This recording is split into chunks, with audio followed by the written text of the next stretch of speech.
मुरली और राधा की कथा। वृंदावन की पावन भूमि पर जब भी शाम होती, यमुना के किनारे हवा बहती और मोर नाचने लगते, तभी कान्हा अपनी बांसुरी यानी मुरली उठाते और मधुर स्वर बजाते। उस मुरली की ध्वनि केवल साधारण संगीत नहीं थी, वह सीधे हृदय को छू जाती थी। कहते हैं मुरली की ध्वनि सुनते ही गोकुल और वृंदावन की सभी गोपियां अपने अपने काम छोड़ देती और कान्हा की ओर दौड़ी चली आती। लेकिन सबसे पहले सबसे तेज राधा दौड़कर पहुंचती। उनके लिए कृष्ण की मुरली कोई साधारण वाद्य नहीं, बल्कि आत्मा की पुकार थी। एक बार कृष्ण ने सोचा, देखो तो सही, मुरली में ऐसा क्या जादू है कि सब मेरे पीछे चली आती हैं। उन्होंने मुरली को पेड़ की शाख पर टांग दिया और छुपकर खड़े हो गए।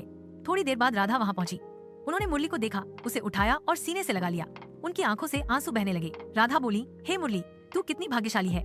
तू सदा श्याम के होठों से लगी रहती है। तू उनकी सांसों की गूंज सुनती है, उनकी मुस्कान देखती है। काश मैं भी तेरी तरह श्याम से हमेशा जुड़ी रह पाती।